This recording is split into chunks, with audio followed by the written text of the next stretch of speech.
اس اجلاس میں جو اس کی جیسے کہ میں نے آپ کو بتایا فارمولیشن میں ملٹری لیڈرشپ ہوتی ہے، کور کمانڈر کراچی ہوتے ہیں، ڈائریکٹر جنرل رینجرز ہوتے ہیں، انٹیلیجنس ایجنسیز کے ریپریزنٹیٹیوز ہوتے ہیں اور ظاہر ہے کہ سندھ پولیس کے سربراہ ہوتے ہیں. لیکن اب سندھ حکومت نے لگتا ہے جیسے آئی جی سندھ اے ڈی خواجہ سے بالکل قطع تعلق کر لیا ہے اور اس طرح سے ایک بہت بڑی خلیج پیدا ہو گئی ہے پولیس کے معاملات میں اور حکومت سندھ کے معاملات میں. سیکیورٹی معاملات کی جو میٹنگز ہوتی ہیں اس میں آئی جی سندھ کو بلایا بھی نہیں جاتا. اب خود صوبائی وزیر داخلہ سہیل انور سیال اس حوالے سے پولیس آفیسرز کو ڈائریکٹ آرڈرز دے رہے ہیں. سندھ میں یہ حالات اس وجہ سے جو حالات ہے اس میں نیشنل ایکشن پلان پر بڑا اس پہ اثر پڑا ہے. پچھلے 5 مہینوں سے دہشت گردی اور سنگین جرائم کے 36 مقدمات ملٹری کورٹس میں بھیجے جانے ہیں مگر نہیں بھیجے جا سکے. اینٹی ٹیررزم کے مقدمات میں نئے پروسیکیوٹرز کی تعیناتی ہونی تھی، وہ نہیں ہو سکا. مشکوک سرگرمی میں ملوث مدارس کے خلاف کارروائی شروع کرنے سے پہلے ہی رک گئی ہے. سی پیک کے لیے اسپیشل فورسز میں بھرتیاں نہیں ہو سکی ہیں. کراچی کے اہم مقامات پر سی سی ٹی وی کیمراز کی جو انسٹالیشن ہونی تھی وہ بھی نہیں ہوئی ہے. اور کیا کچھ نہیں ہوا ہے. ہم جو گزشتہ ایک میٹنگ ہوئی تھی ایپیکس کمیٹی کی، اس کے بعد جو فیصلے ہوئے تھے وہ تمام فیصلے جو بھی آپ کو اس وقت کے مشیر اطلاعات مولا بخش چاڈیو سنائیں گے اس پہ کسی پہ بھی عمل نہیں ہوا ہے. پولیس ریفارمز میں بھی سوچا گیا ہے اور اس حوالے سے 17 گریڈ تک ڈیٹیکٹر رکھیں گے، ڈائریکٹ وہ کمیشن بھرتی کرے گی. رائٹ پولیس فسادوں کو روکنے کے لیے فوری طور پہ وہ بھی بھرتی کی جائیں گے اور فوری طور پہ اس کی بھرتی بھی ہوگی. فیسیلیٹیشن سینٹر جو ہوتے ہیں وہ بھی اس مہینے دسمبر تک پوری سندھ میں قائم کر دیے جائیں گے. پولیس کو کے ڈیٹا بیس بنانے کے لیے بھی جو سندھ میں عارضی طور پر آ کر رہائش اختیار کرتے ہیں ان کا ریکارڈ رکھا جائے گا. ان کے لیے قانون پہلے ہی ہے، اس پہ عمل درآمد نہیں ہوتا تھا، اب اس قانون پہ سختی سے عمل درآمد کرایا جائے گا. اور کتنے سنگین مسائل ہیں اس کی معلومات حاصل کرتے ہیں. ہمارے ساتھ موجود ہیں ہمارے سینئر کورسپونڈنٹ منور عالم. بہت بہت شکریہ منور صاحب. بتائیے گا کہ کیا کیا مسئلے ہو گئے ہیں خاص طور پہ جو اس وقت صورتحال ہے لا انفورسمنٹ ایجنسیز کے کوارڈینیشن کے حوالے سے سندھ میں.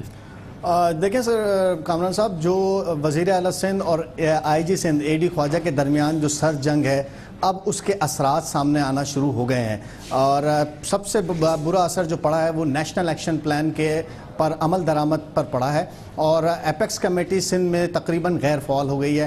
5 ماہ سے زائد گزر چکے ہیں لیکن ایپیکس کمیٹی کا اجلاس نہیں ہو سکا ہے. ایپیکس کمیٹی انتہائی اہم صورت میں سامنے آئی تھی اور بہت بڑے فیصلے ایپیکس کمیٹی کے تحت خاص طور پر سندھ میں ہوئے تھے اور بڑی تیزی سے اس پر کام ہو رہا تھا قائم علی شاہ کے زمانے میں. لیکن مراد علی شاہ اب تک اس ایپیکس کمیٹی کی جو فعالیت ہے اس کو برقرار رکھنے میں کامیاب نظر نہیں آ رہے.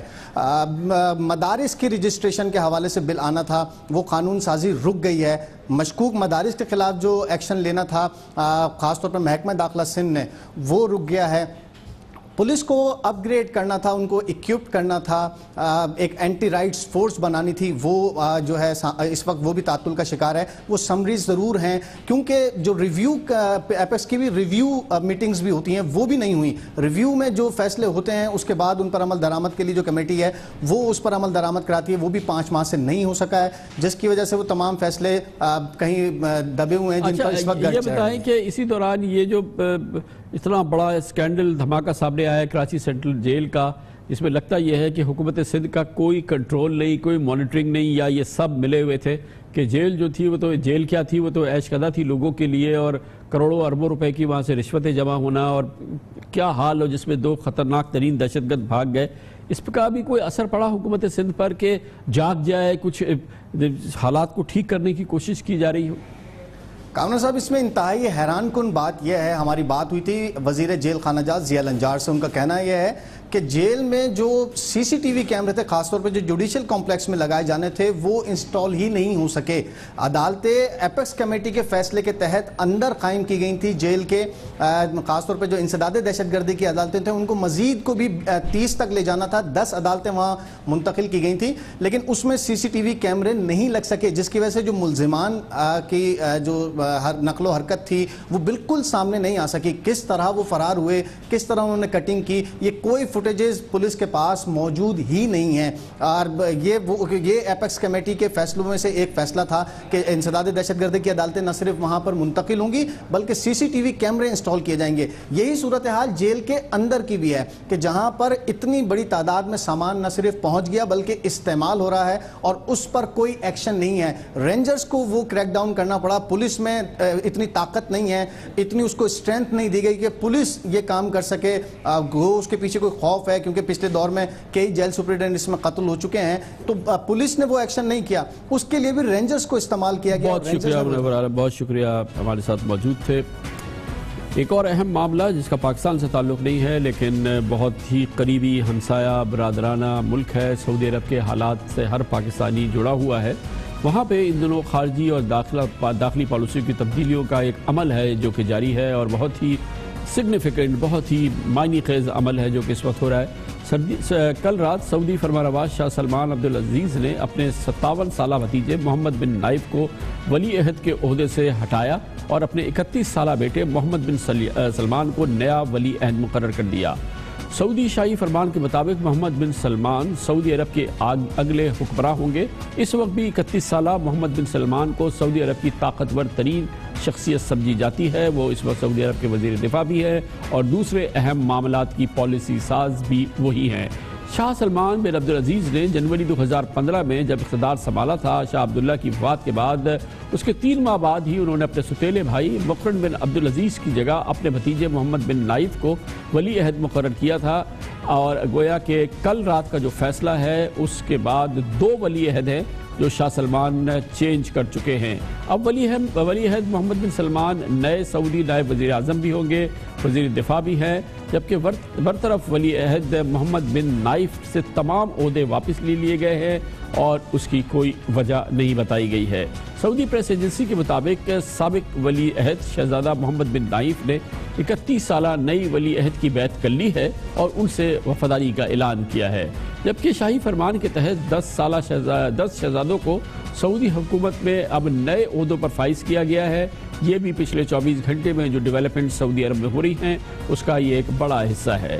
سعودی فرمانرواز شاہ سلمان بن عبدالعزیز نے شاہی جانشین کونسل اور بیعت کمیٹی سے مشاورت کے بعد ولی عہد کی تبدیلی کا فیصلہ کیا ہے۔ بیعت کمیٹی کے 34 میں سے 31 اراکین نے محمد بن سلمان کی ولی عہد بننے کی منظوری دی تھی، یہ کہنا ہے سعودی عرب کی سرکاری خبر رساں ایجنسی کا۔ سابق ولی عہد شہزادہ محمد بن نائف اس سے پہلے سعودی عرب کے وزیر داخلہ کی حیثیت سے پوری دنیا میں ان کی شہرت تھی۔ ان کو اس بات کا کریڈٹ دیا جاتا تھا کہ سعودی عرب سے القاعدہ کے خاتمے اور انسداد دہشت گردی کی انہوں نے سرکردگی کی، وہ اس کے لیڈر تھے اور سعودی عرب سے القاعدہ کا خلاقمہ کرنے میں ان کا بڑا ہاتھ تھا۔ جبکہ جو موجودہ ولی عہد ہیں جو کہ کل بنے ہیں شہزادہ محمد بن سلمان، وہ یمن کے حوالے سے سعودی عرب کی جو پالیسی ہے اور جو سعودی عرب کی جنگ یمن میں جاری ہے وہ اس کو لیڈ کر رہے ہیں، اور اس وقت سعودی عرب کی میں جو پالیسیوں میں بڑی تبدیلیاں آ رہی ہیں اس میں شہزادہ محمد بن سلمان کا بڑا کلیدی کردار ہے، وہ اس کو لیڈ بھی کر رہے ہیں۔ اور اس وقت جیسا کہ میں نے آپ کو پہلے بھی بتایا، کل کے اس فیصلے کے بعد بلا شبہ وہ اس وقت سعودی عرب کی طاقتور ترین شخصیت بن گئے ہیں اپنے والد شاہ سلمان کے بعد۔ شاہ سلمان اپنی عمر کی وجہ سے اور اپنے صحت کی ایشو کی وجہ سے اتنے متحرک نہیں ہیں، اس لیے اب یہ تمام کام جو ہیں وہ بھی شہزادہ محمد بن سلمان کریں گے۔ جو کلیدی کام ہے ریاست کے وہ شہزادہ محمد بن سلمان کے ذمے آئے ہیں۔ اس کے ساتھ ہی ہمارے آج کے پروگرام کا اختتام ہوتا ہے۔ کل آپ سے پھر ملاقات ہوگی انشاءاللہ۔ کل تک کے لیے کامران خان کو اجازت، اللہ حافظ و ناصر۔